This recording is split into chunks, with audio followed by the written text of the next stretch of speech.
على النبي يا أيها الذين آمنوا صلوا عليه وسلموا تسليما اللهم صل وسلم وزد وبارك على سيدنا ومولانا محمد وعلى آله وصحبه وبارك وسلم صلاة وسلام عليك يا سيدي يا رسول الله صلى الله عليه وآله وسلم۔ اسلام کے بنیادی اور اساسی ارکان میں سے ایک اہم اور بنیادی رکن جسے ہم حج کہتے ہیں، اس کا موسم یہ قریب سے قریب تر ہے، اور وہ نصیبے والے، وہ وقت والے اور وہ قسمت والے اور وہ لوگ کے جنہیں اللہ تبارک و تعالی اس سال حج بیت اللہ کے لیے جن کا انتخاب ہوا، تو عنقریب بالخصوص ہمارے شہر سے روانہ ہونے والے ہیں اور دنیا کے مختلف علاقوں سے ان کی روانگی کا آغاز ہو چکا ہے، بلکہ ہمارے ملک سے بھی روانگی کا آغاز ہو چکا ہے دیگر مختلف شہروں سے۔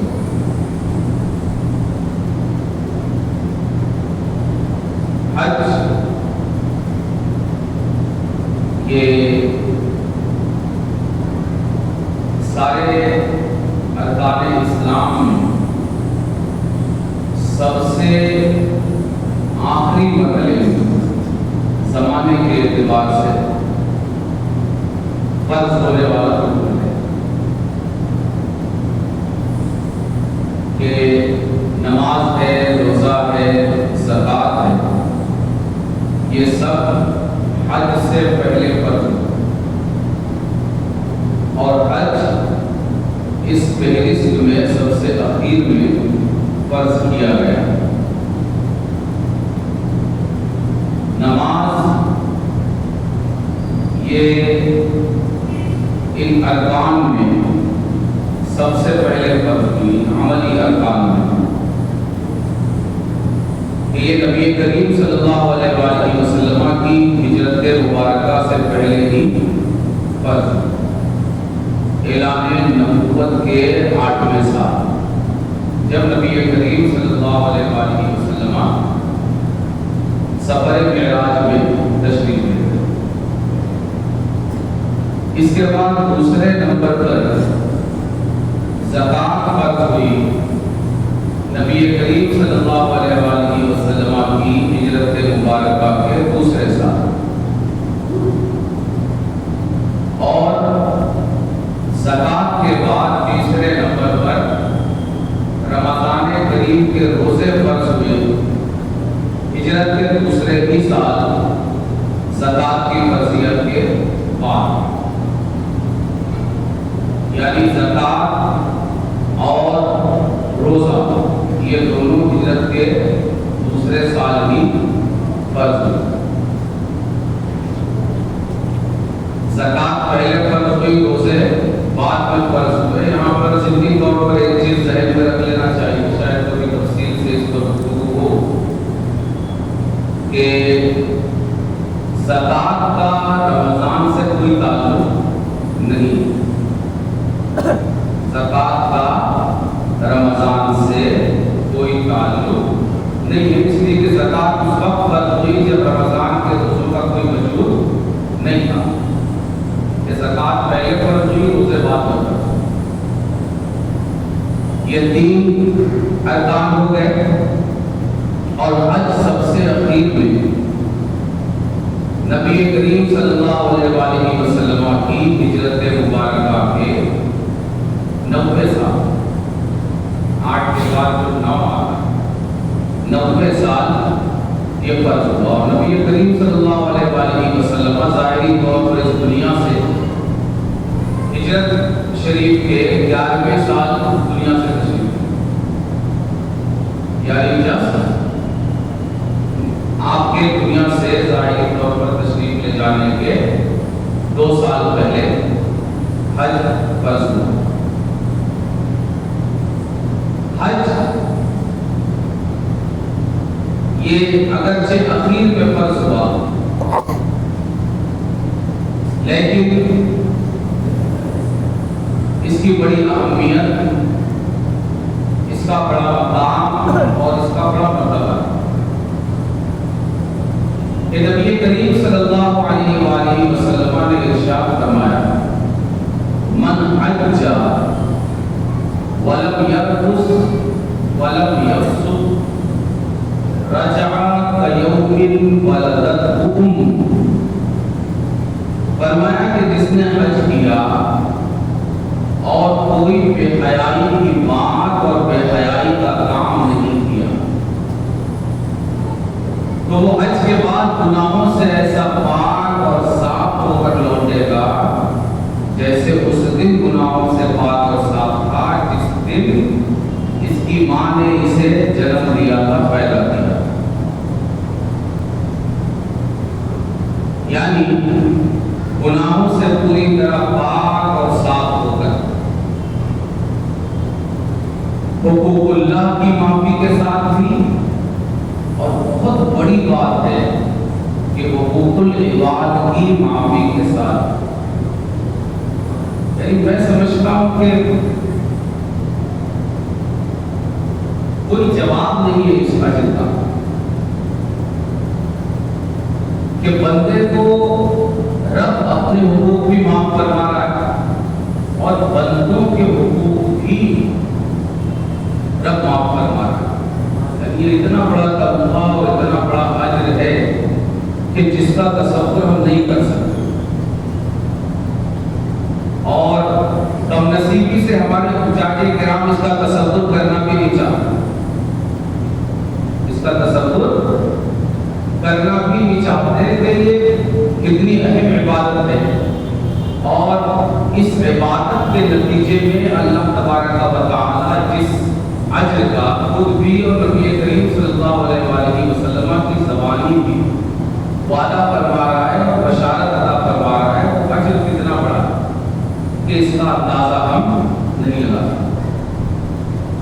پھر اگر اجر کی طرف نظر نہ بھی ڈالی جائے، یہ ہوتا ہے نا کہ بندے کی بندگی کا ایک کمال ہوتا ہے کہ مجھے اجر کی طرف دیکھ کر عبادت نہیں کرنی، یہ اس سے اونچا کرتا ہے، مجھے صرف اس لیے کرنا ہے کہ میرے رب نے حکم دیا ہے، وہ مجھے کیا دے گا وہ جانے گا، مجھے صرف اس لیے اس کا حکم بجا لانا ہے کہ یہ اس کا حکم ہے اور اس نے حکم دیا ہے۔ تو یہ بھی ایک بندہ مومن کے لیے کافی،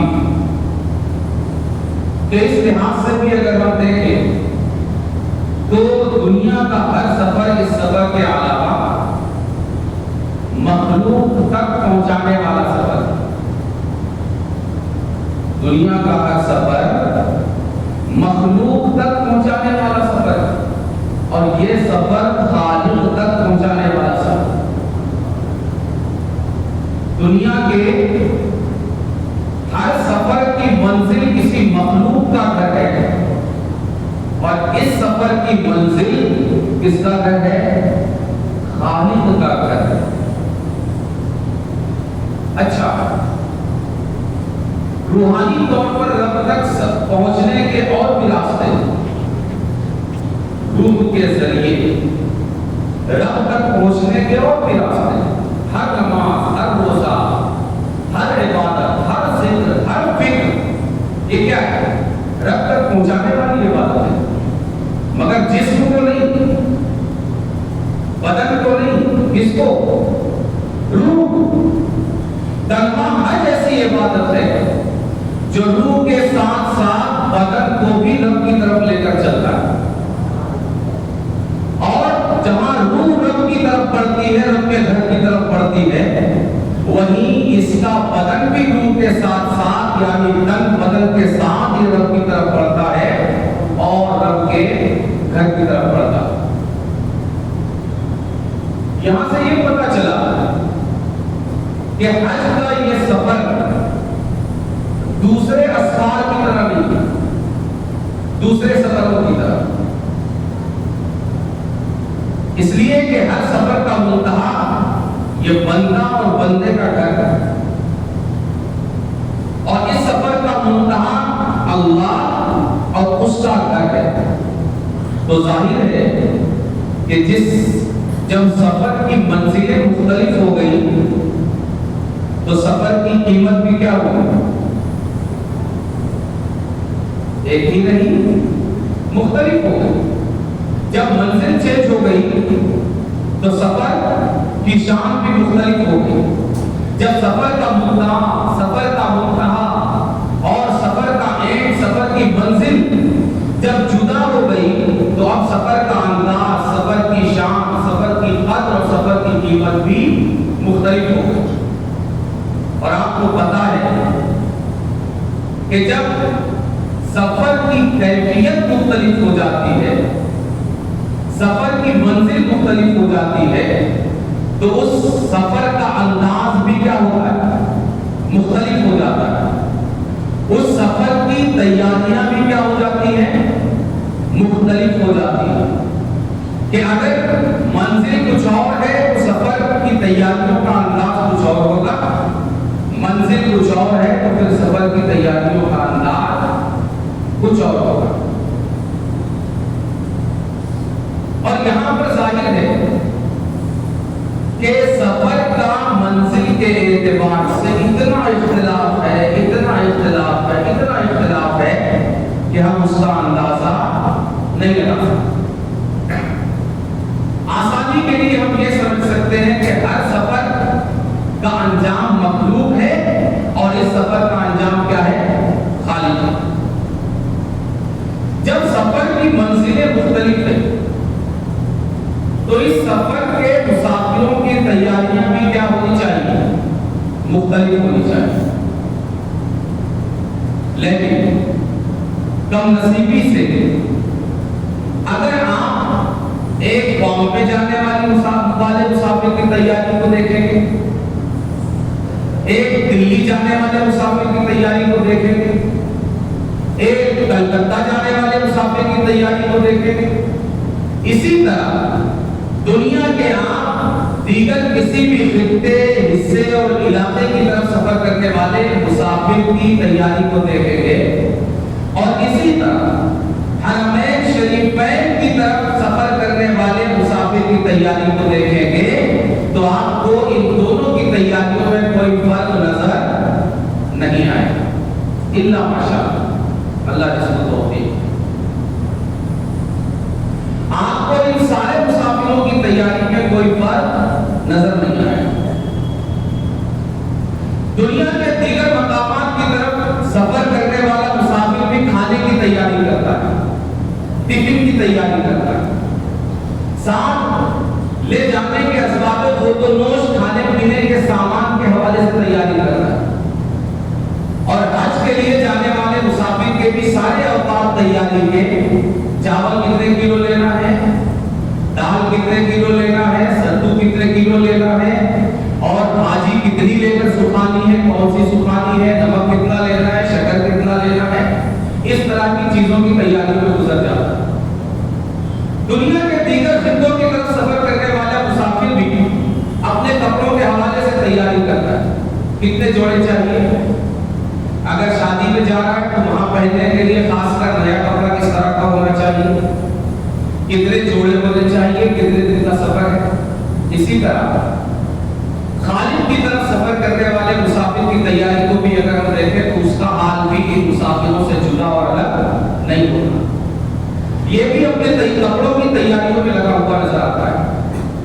کتنے جوڑے چاہیے، احرام چاہیے، پٹکے چاہیے، کپڑے چاہیے، نئے چاہیے، پرانے چاہیے، اور اس طرح کی تیاری۔ مزید یہ کہ جانے سے پہلے اس سے سارے جڑے ہوئے لوگوں کو ایک ٹینشن پیدا ہو جاتا ہے. حاجی صاحب کے رشتہ دار، احباب، متعلقین کہ حاجی صاحب کو کیا دینا ہے، دعوت دینا ہے کہ ناشتہ کرانا ہے، دعوت دے کر بلانا ہے تو صرف رومال اڑانا ہے کہ شال اڑانا ہے کہ کھانا کھلانا ہے. سب کو یہ ٹینشن. کسی رشتہ دار نے دعوت دیا، کسی نے نہیں دیا، وہ ٹینشن. کسی دوست نے بلایا، کسی نے نہیں بلایا، وہ ٹینشن. کسی کو کپڑا سپڑے نہ سپڑے، وہ ٹینشن. جاتے ہوئے دوسروں کا ٹینشن، اور حج کر کے آنے کے بعد حاجی صاحب کو ٹینشن کہ اب جس نے دعوت دیا تھا اس کو کیا دینا ہے، جس نے کپڑا دیا تھا اس کو کیا دینا ہے، جس نے رومال دیا تھا اس کو کیا دینا ہے، جس نے شال دیا تھا اس کو کیا دینا ہے. یہ جانے آنے کا ٹینشن ہو گیا. جانے کے بعد آنے سے پہلے مکہ مدینے میں یہ ٹینشن کہ جنہوں نے دعوت دیا تھا ان کے لیے کیا شاپنگ کرنا ہے اور کیا خریدنا ہے اور کیا لے کر جانا ہے. یہ پورے حج کی روح اور سچائی اور حقیقت ہے جس سے ہم آنکھیں بند نہیں کر سکتے. یعنی ہم مادیت میں، دنیا داری میں اور آخرت کے حوالے سے غفلت میں اتنا غرق ہو گئے کہ ہم عین رکن اسلام اور رکن ایمان کو بھی ہم نے کھلواڑ بنا کر رکھ دیا. اور ایسے حج کے بعد حاجی صاحب کو جو چیز حاصل ہوتی ہے وہ صرف ایک خود نام یہاں دیا ہوا ٹائٹل ہوتا ہے جس کو حاجی کہتے ہیں، خلاص، جس کا کوئی معنی نہیں. آپ حاجی ایک بار نہیں، آپ 100 بار اپنے نام کے آگے لگا لیجیے. ایک بار نہیں، 100 بار. میزان کے پلے پہ اس کا کوئی وزن نہیں بیٹھے. 100 بار نہیں کیا. ایک مسلمان یہ دیکھتا ہے کہ میرا کوئی عمل اور میرا کوئی کام رب کے ترازو میں وزن قائم کر پاتا ہے یا نہیں. یہاں یہ دیکھیے کہ اگر آپ کی تیاریوں کا خلاصہ اور نچوڑ یہی ہے کہ جانے سے پہلے دوسروں کو ٹینشن ہو، آنے کے بعد آپ کو ٹینشن ہو، اور مکہ اور مدینے میں بھی آپ شاپنگ کی ٹینشن میں اگر پڑے رہے تو پھر آپ کے لاکھوں روپے بھی برباد ہوئے، آپ کا سفر بھی خراب ہوا، اور آپ کو پل پل جو ایک ایک نیکی پر لاکھوں اجر ملنے والے تھے وہ بھی ضائع ہوا. اور یہاں دوسرا پہلو بڑا خطرناک ہے. ایک یہ ہے کہ آپ کو صرف آپ کا عین ضائع ہو گیا، عین ضائع ہوا، پونجی جو آپ نے رکھی ہوئی وہ عین ضائع ہو جائے، اور اس عین پر جو نفع ملنے کی امید تھی وہ ضائع ہو جائے. مگر اس سے بڑا نقصان یہ ہے کہ وہاں پر ایک نیکی پر اگر 1,00,000 اجر کا وعدہ ہے تو دوستوں اس سے سنگین بات یہ ہے کہ ایک غفلت، ایک بے ادبی اور ایک گناہ پر 1,00,000 گناہ کی وعید بھی. یعنی آپ اگر اپنی تیاریوں کے حوالے سے ہوش میں نہیں ہیں، اگر آپ نے اپنا وقت صرف دعوتیں کھانے میں ہی ضائع کر دیا اور دوسروں کو ٹینشن اور ٹینشن لینے میں اگر آپ نے ضائع کر دیا تو صرف نہیں کہ آپ کی پونجی ضائع ہوگی، نہ صرف یہ کہ آپ کی پونجی پر آپ کی جو کمائی ہونے والی تھی وہ ضائع ہوگی، بلکہ آپ اپنے اوپر ایسا قرض چڑھا کر آئیں گے جس کی بھرپائی آپ مرتے دم تک نہیں کر سکتے. کون ہے جو 1,00,000 گناہ کا بوجھ اپنے سر سے اتار سکے؟ کون؟ کوئی ہے جو یہ ہمت، جسارت اور جرأت کر سکے؟ کوئی نہیں کر سکتا. مگر حج کو سمجھا ہی نہیں. جس طرح پورے اسلام کو اٹھا کر ہم نے رسم و رواج کی آگ میں جھونک دیا، اسی طرح حج بھی ہماری رسم کی آگ میں ہم اس کو جلا کر بھسم کرنے کی کوشش کرتے ہیں. خدا کے لیے حج یہ وہ عبادت ہے جو آپ کو بڑی آسانی کے ساتھ، آپ اگر زندگی 60 سال گزار چکے ہیں، 70 سال گزار چکے ہیں، مکلف ہونے کے بعد اعمال کے اگر آپ 30 اور 20 اور 10 سال گزار چکے ہیں، آپ کے لیے اتنی بڑی اپرچونٹی ہے کہ آپ اس کا اندازہ نہیں لگا سکتے کہ آپ اللہ کی رضا کے لیے پوری تربیت کے ساتھ، پوری تعلیم کے ساتھ، پوری معلومات کے ساتھ آپ اللہ کی رضا کے لیے حج کے لیے جائیے، اور جب آئیے تو نبی کی زبانی یہ بشارت دے کر آئیے کہ آپ گناہوں سے ایسے پاک ہو گئے، وہ 10 سال کے گناہ ہو تو 10 سال کے، 20 سال کے گناہ ہو تو 20 سال کے، 30 سال، 40 سال، 50 سال، 100 سال، اگر رب کسی کو 1000 سال کی عمر دے تو ایسا بے نیاز رب ہے کہ وہ 1000 سال کے گناہ کی معافی اپنے حبیب مکرم کی زبانی آپ کو عطا فرما رہا ہے۔ ایک حاجی کو کیا چاہیے؟ اگر حاجی ہونے کا تمنا ملے نہ ملے، کسی کے لیے کوئی تحفہ لایا جائے نہ لایا جائے، کسی کے گھر دعوت کھائی نہ کھائی جائے، کسی کو دعوت دی جائے نہ دی جائے، یہ ساری چیزیں ایک طرف، اور رب کی طرف سے اس کے حبیب مکرم کی زبان پر جاری کی جانے والی یہ بشارت ایک طرف۔ خدا کی قسم، ہم اگر ساری زندگی، کوئی انسان جب سے بالغ ہوا مرنے تک وہ ایک مرتبہ بھی اگر اللہ تبارک و تعالیٰ کی نافرمانی کی طرف رخ نہ بھی کرے، صرف عبادتوں میں، ریاضتوں میں، سجدوں میں، زہد میں، پارسائی میں، تقوی شانی میں اپنی ساری زندگی کو لگا دے، مگر اپنے لیے وہ ایک بار بھی یہ کہنے کا روادار نہیں ہو سکتا کہ میں گناہوں سے پاک صاف ہو کر دنیا سے جا رہا ہوں، یا آج میں گناہوں سے پاک صاف ہو گیا۔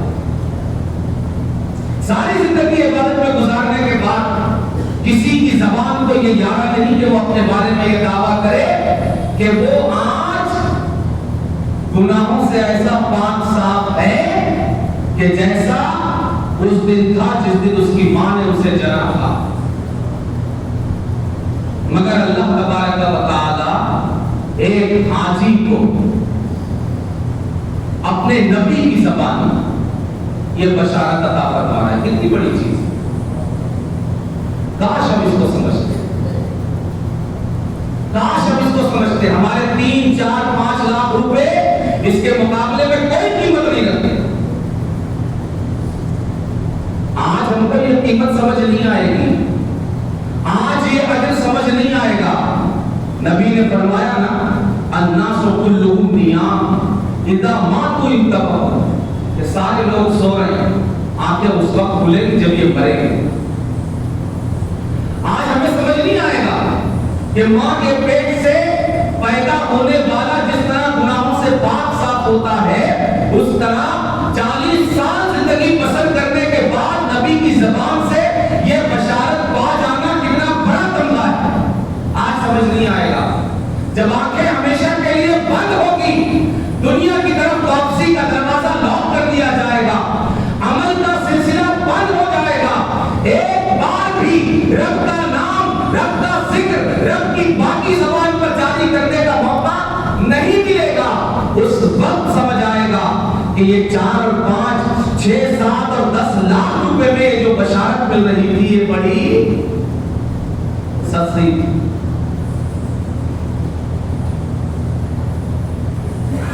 اس لیے ضرورت اس چیز کی ہے کہ ہم حج کو رسم کے دائرے سے نکال کر، آپ کو افسوس ہوگا کہ حاجی صاحب کی پوری جانے تک کی دوڑ، بہت سارے حجاج اکرام آپ کو ایسے مل جائیں گے جو ایک بار بھی کسی تربیتی کیمپ کی طرف نہیں گئے، کسی تربیت۔ اور حج ایسا فریضہ ہے کہ کوئی جاننے والا اور کوئی عالم بھی اس کو کما حق ہو جب تک پریکٹیکلی کر نہ آئے اسے وہ اطمینان حاصل نہیں ہو سکتا۔ یہ ایسی ایک عملی ایکٹیویٹی جائے کہ آپ جو پہلے گئے نہیں، آپ پہلی بار جا رہے ہیں، پھر بھی آپ کو کوئی ٹینشن نہیں کہ آپ اس کو سیکھیں، آپ اس کو سمجھیں، اس کے فرائض، اس کے واجبات، اس کے شرائط، کہ کہیں ایسا نہ ہو کہ پونجی جائے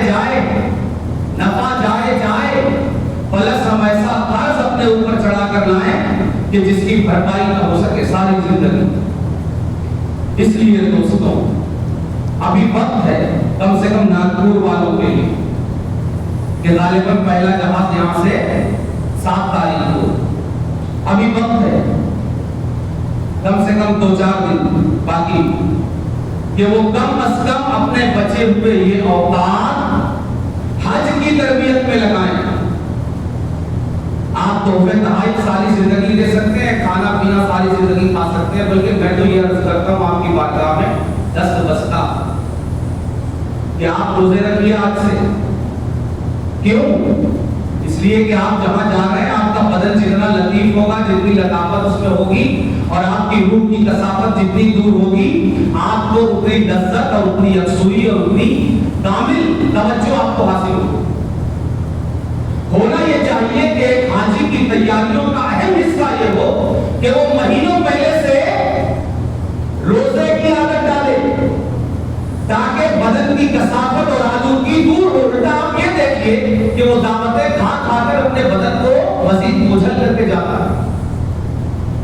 دوستو اگر گھر میں بھی کسی انسان کو رہ گا ہو اور 2-4 وقت لگاتار دعوت کھا لینا تو بدن بوجھل ہو جاتا ہے. 10 بجے کام پر جانے کا ہے تو 11 بجے پہنچتا ہے نہیں ایسا. اور ظاہر دعوت میں کوئی آپ کو دال روٹی تو نہیں کھلاتا. ہر ایک چاہتا ہے کہ اچھے سے اچھا مسالے والا کھانا, اچھے سے اچھا خوشبودار اور اچھے سے اچھا نان ویج آپ کو کھلائے. آپ کا بدن کتنا بوجھل ہو جاتا ہے آپ اس کا اندازہ لگائیے. اور پھر ایک وقت میں کئی جگہ آپ کو جانا ہے, جو دوڑ لگانا ہے ذہنی طور پر محنت, بدن کو محنت, جو تکان آپ کو ہو رہی ہے, کھا کر آپ جو تھک رہے ہیں وہ الگ. یعنی رات کو ہم نے دن بنا دیا, دن کو رات بنا دیا, بالکل اپوزٹ. ہلکا ہو کر جانا تھا, بھاری ہو کر جانا.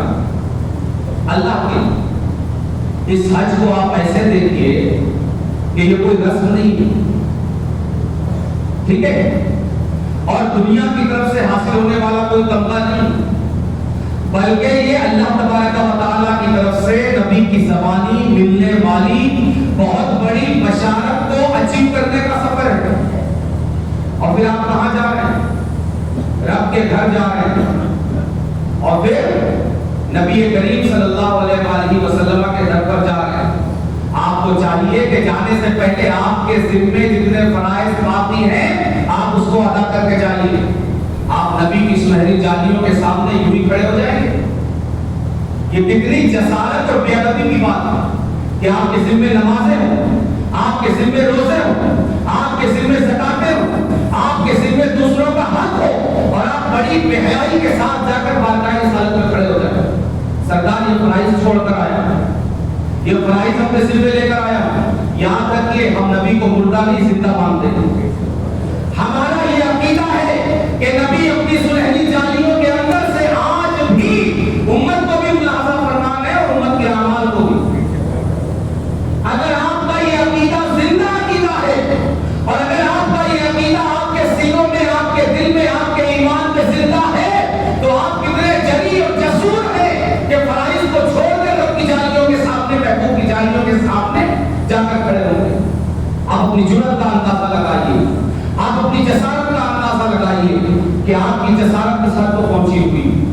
کم از کم آپ آج سے اپنے فرائض کی ادائیگی کی کوشش کیجیے کہ آپ جس حد تک فرائض اور واجبات کی ذمہ داریاں اور یہ بوجھ اپنے سر سے اتار سکتے ہیں اس کو اتارنے کی کوشش کیجیے, تاکہ آپ جب بارگاہ رسالت میں جا کر کھڑے ہوں تو سرخروئی حاصل ہو, سرکار کی رضا حاصل ہو, اور سرکار کی مسکراہٹ حاصل ہو. اللہ تبارک و تعالیٰ آپ کے اس سفر کو کامیاب سفر کرنا